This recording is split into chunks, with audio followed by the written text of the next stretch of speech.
Hinold up naman ng isang money remittance center sa Cubao. May live report si Emil Samangil. Emil. Magandang hapon, Jiggy. Hinold up ang sangain ng LBC sa Cubao, Quezon City sa isang makabago at kakaibang paraan. Jiggy, alas 9:30 ng umaga kanina. Ilang minuto pa lang mula nang buksan ang sangay ng money remittance center. Pumasok ang isang lalaking naka-surgical mask at inabot ang nag-iisang staff noong mga oras na iyon. Iniabot ng lalaki ang kapirasong papel sa kahera kung saan nakasulat ang mensaheng, "Hold up ito, ibigay mo na ang pera kundi papatayin kita." Sa labis na nervyos, Jiggy, kinuha ng kahera lahat ng cash sa kaha at iniabot sa lalaking nagmamadaling umalis. Pagkatapos naglakad lang siya palabas ng Aurora Boulevard patungong EDSA. Walang komisyong nilikha ang pang-hold up, Jiggy, dahil walang nakakaalam na may nangyaring krimen.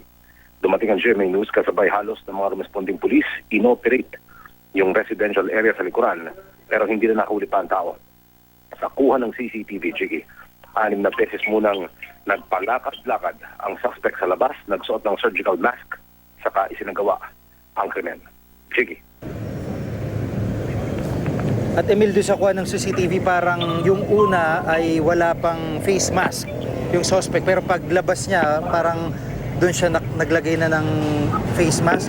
Tama ba, Emil?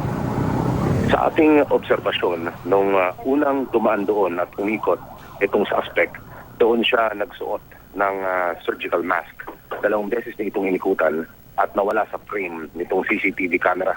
Pagbalik ng suspect, wala na itong suot na surgical mask hanggang sa mag-withdraw ng pera, sinasabi, sa automated teller machine ng katabing bangko.